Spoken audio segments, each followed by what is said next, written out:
Hey guys, it's your boy Burgundy over here, bringing you some high-octane 360 no-scope action as we continue on the European political scene.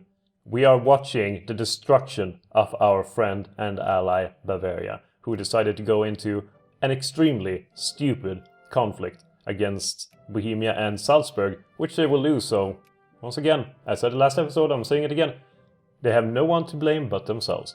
Unfortunately, that extends Bohemian influence and kind of reinvigorates Bohemian regionalism, I suppose, or nationalism for the whole Roman Empire.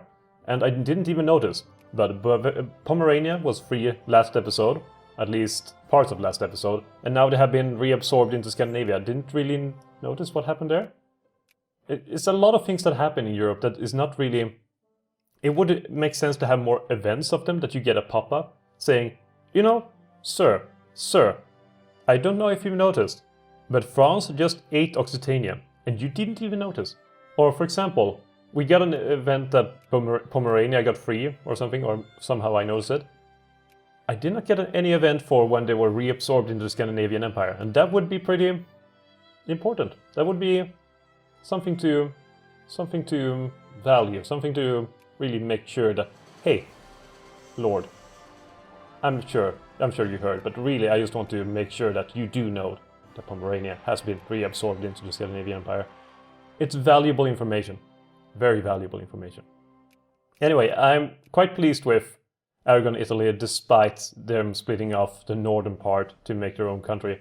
Maybe it's because of the differences between northern and southern Italy that they decided, hey, we to make sure that they are friendly, let's make sure that the northerners can pretend that they rule themselves, and we can keep the south. I don't really like the name Aragon, Italy. They could also rename it to Eastern Mediterranean or Western Mediterranean. That could work too. I might refer to them as Western Mediterranean, even though it's a bit longer. Switzerland finally wants an alliance. It's about damn time, and now they're in our sphere. So everything is looking up over there. Seeing the rest of our sphere, it's not going too well. Bohemia has extended their sphere immensely. They have moved east. They have reached their hand, grabbed their hands east, and taken the Commonwealth, Hungary, Illyria, and that's actually all of them. There's just 3 countries, but they're big countries. Especially Hungary, which is... Like, if you look on a map of regular Hungary as it looks today, and then look at Hungary now, it looks like Hungary has just eaten a lot of food and gotten really fat. They don't really add a proportion or anything, but this could be their bear belly. Or maybe... No, they look more like a mushroom, don't they? Oh no, now I can decide if they're a guy who's really, really fat, or if it's a mushroom. Let's go with mushroom. They look like a bit of a mushroom. Deformed mushroom, probably poisonous. Don't want to go there. Oh well. We are still on our quest to lower infamy as much as possible in order to make further conquest possibility. And what those conquests will be, that's a thing for theory. Mughal Empire has been mentioned previously as one of the main ones. They do have quite a few allies, though none of the allies really matter. Like, for example, Afghanistan. No offense, Afghanistan, but you don't really matter in this case. We support the liberal parties in this election that is upcoming. The Dzungar Khanates don't really matter either. There's way too few people living there for us to care. Sindh matters a little bit, at least. They do have Baluchistan, which does matter.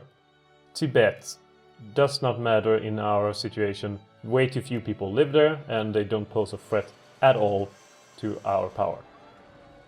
So that's summed up for Mughal Empire's allies. They don't matter. And we can do whatever we want. Jodhpur and Bikaner are soon in our sphere as well, which will make them very probable of ending up in our sphere and being our allies. There, the Burgundian people have spoken, and it seems like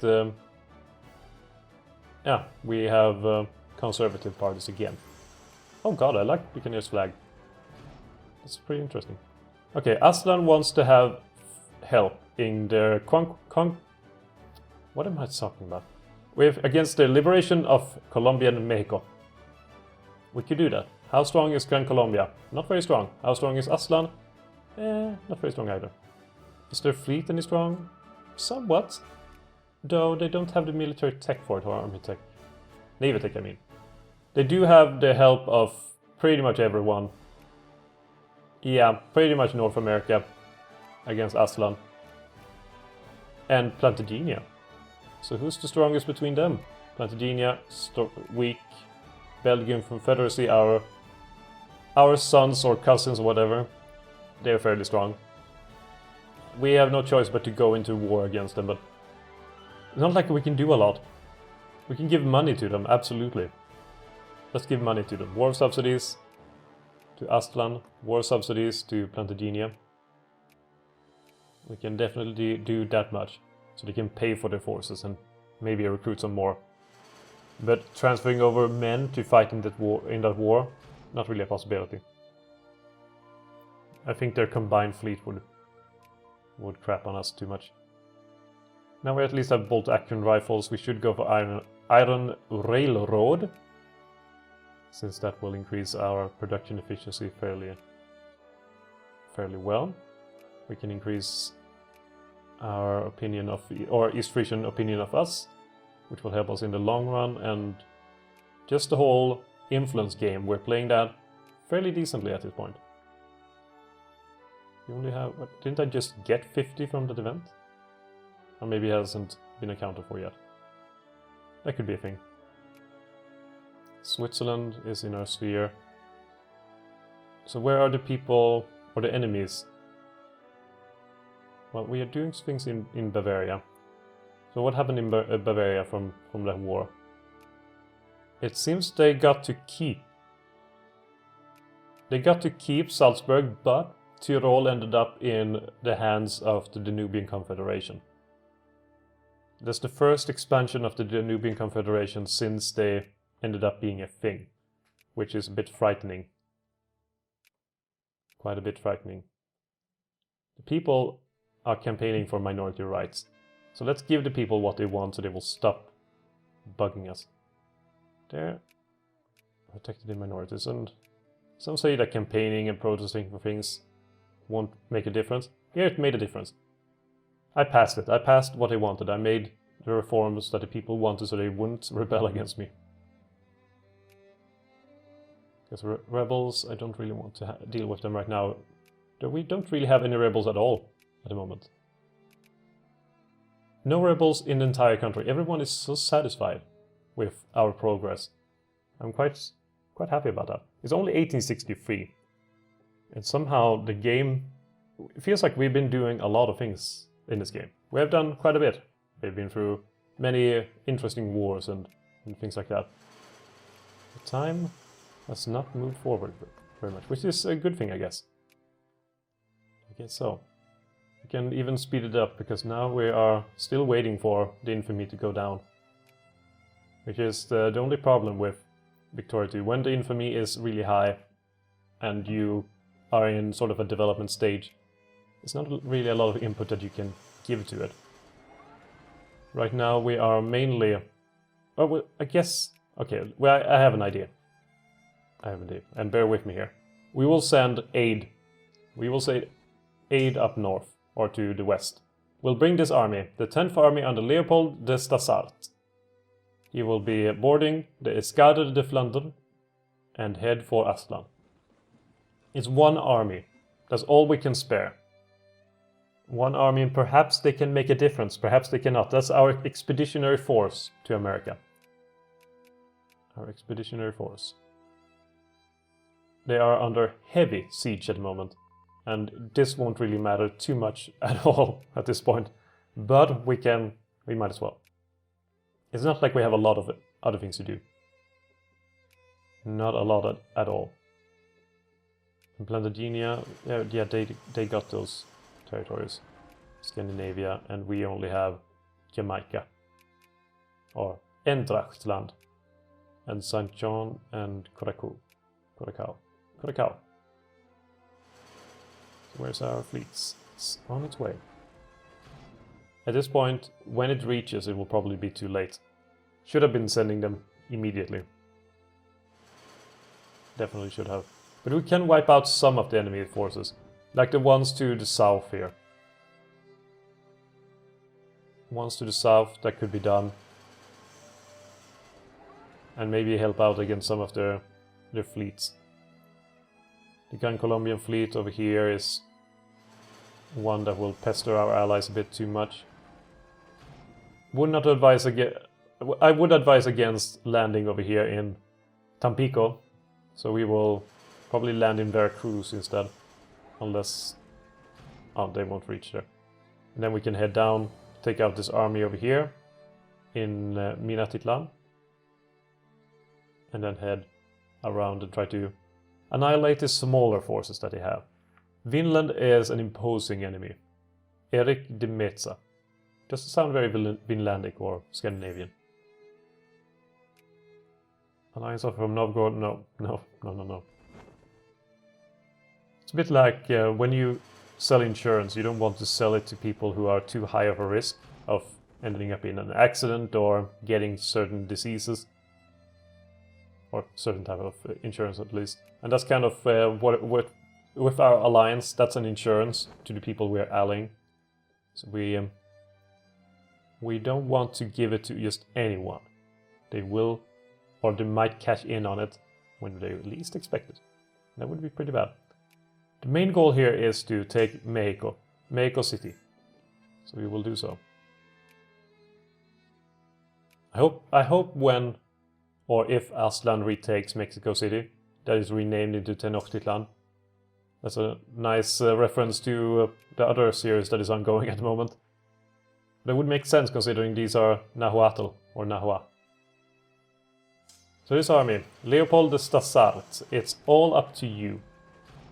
You are our hope in this world. Now the people are campaigning for non-socialist unions, and that is allowed. That is allowed. Together we have about 51,000 men, and they have, well, more than that. Not just that, they have men coming from Platagenia though, that will overwhelm us. So this will be a hard struggle, but maybe we can go for a white peace. Probably, we'll go for a white peace. Could we go for a white peace right now? Would that be a thing? Belgian Confederacy, what do you think? No. They would not accept a white peace, in fact. Now we have the Mexico City. How strong is the Grand Colombian army? What's the army tech like? The army tech 6. That's nothing. We should be able to win that. We shall try against Acapulco. We have taken the main goal. We just need to free the northern Aztlan. In Acapulco, the first battle between our forces commence. Initially not going too great, but in the mid-game, going to a strong victory. Strong showing for the Burgundian forces. We should though go to save Mexico City. Really, definitely should. Let's see here, with culture, nationalism and imperialism. That could be nice in this day and age. Go take out Mexico City so we can remove those 3,000 men or so from play. That puts our forces on somewhat equal standard. They only have infantry though. Hopefully our cannons can make up for the difference. The only problem will be if Vinland decides to join into the battle. Then we will be in big trouble.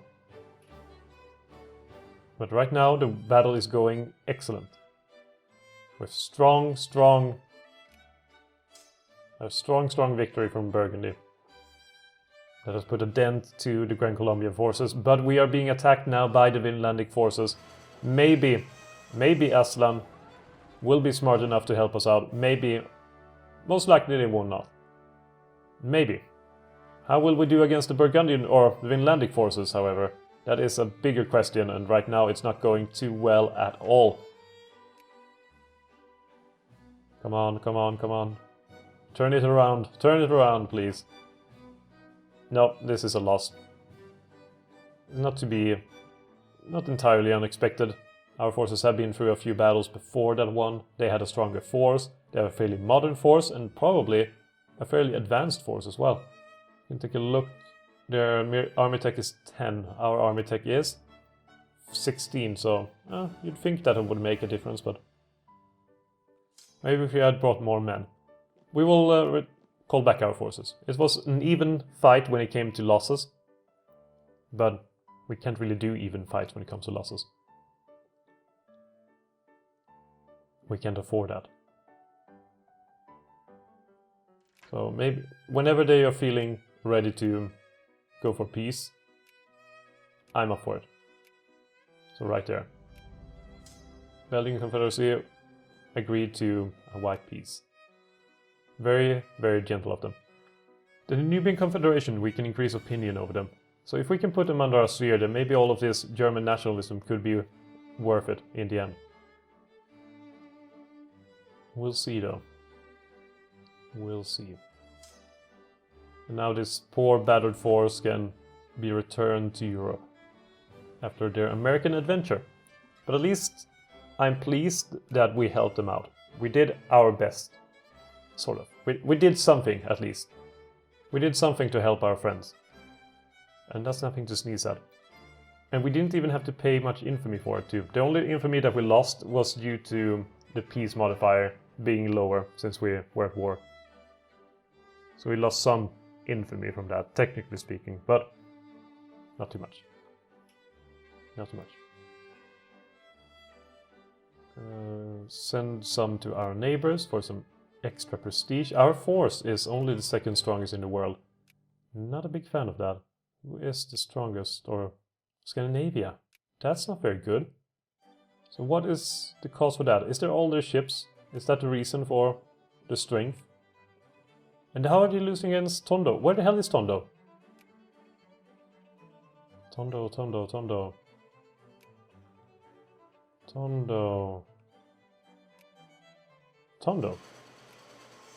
Oh, it's the Philippines, or parts of the Philippines. They're losing? That's pathetic. I'm sorry, Scandinavia, but that's pathetic. What the hell are you doing with your life? I suppose the only thing let me restart the sentence. The only way we can do anything about that is to get some more men. So we will call in some Burgundian forces. See, Burgundian forces. Burgundian. Europe. There we are. Dutch, Danish. There, and light cavalry. Now apparently Braunschweig wants an alliance, and also Jaipur. Welcome back, welcome back. Rebels have risen in Aztlan. That's unsurprising. But maybe Aztlan can deal with that. It's only a few thousand men. But having Aztlan right there must be a thorn in Gran Colombia's side. And I'm surprised that the Central American forces or countries have not tried to break free from such an oppressive government or such an oppressive situation that they're forced to be in. So yeah, that is a bit surprising. Right now, maybe we would do best in developing this land over here in order to get some extra influence.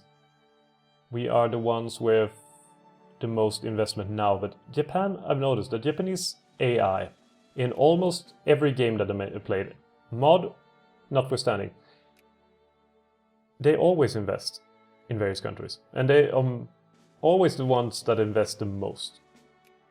And I always find that a bit interesting. They're always some of the ones investing the most. It's quite spectacular. Alright, do we have a waypoint for, or rally point for ships? No, we don't. No, we don't. We are so close to ironclad and monitors. So damn close. We just need to have iron steamers. Let's get on that. And when we get iron steamers, what do we need after that? We need to get commerce raiders. Okay. Alright. So why aren't we getting iron steamers yet? Well, I haven't thought of it. Is the main answer. We have quite a bit of capitalists at this point, so maybe switch them to just craftsmen. Let's get some craftsmen. Let's get our industry going to even greater extents than there already are. And Lewin have Pan-Nationalists and Vryland. Why haven't I gotten an event for Vryland? They have Bastard as their main culture and taken a big swath of territory. And Tanska is a big thing. I don't understand. I do not understand what's going on. And they're still saying Burgundian Leuven, which is a remnant of times gone by. So, yeah, Africa seems to be a mess at the moment. Don't really want to deal with them right now. We could go for justify war demand concession. That could give us, let's say that gives us 5 infamy. That would not allow us to demand more, and we would like to demand at least 1, 2, 3 places. At least 3 regions. These 3. So we would need at least get rid of 10 more infamy or so. So that should be the goal. 10 more infamy being lost, and then we can go to war and take our rightful territory back. Or, I'm not really sure if that's our rightful territory or not, but let's roll with it. Roll with it. Don't question it. Could go for a free war against Spain, but that would put us in a war against Scandinavia. Don't want to be at war with Scandinavia. Not really at all. Would love to have some better ships though. So we'll go for more ships. That will be a priority. Building up our fleets, our navy. Make sure that we are stronger. Oh my! We got a lot of decisions now following that. We can organize Indonesia. We can do that. Organize Sierra Leone. Let's go with that. We are organizing Sierra Leone. And then we can release Sierra Leone if we want to. We can also organize Indonesia, because why not? And I'm tempted. I'm actually very tempted to release Indonesia as its own thing. That could be a good decision. And then we have the Valley of the Kings. And Egypt is our friends. They decide to go with it. They can even go with the Valley of the Kings again. Apparently not. Dreams of empire. We dream not only of an empire to span the world, but also of a cultural empire. Our people stand as civilized beings, and it is our imperative to bestow the gift of our knowledge upon others. Let the world know of our desires, for we shall find a place of prominence within it. Well, let's go with that. Dreams of empire. That should be it. An archaeological museum we got next. So let's make that. I don't know why that gives us life rating, but sure. Why question things when it starts being good? Alright, this is where we will leave off for now. And in the next episode, we will focus a bit more on the navy, trying to get better ships, replace our current navy, and build the strongest navy the world has seen in order to challenge Scandinavia. And Scandinavia will be the target of our next war, and that will be really about Indian dominance. Both here in Indonesia and also here in East India. Which would probably mean that we need to invade mainland Scandinavia and have a big land war in Europe in order to take, for example, Baroda. They've already lost Sind. So I don't expect that to be too much of a difficult maneuver, but that will be the goal for the next episode. At least my plan for it right now, as I can think of it. I hope you enjoyed this episode as with the others, and to see you next time. Have a good one, and drive safe.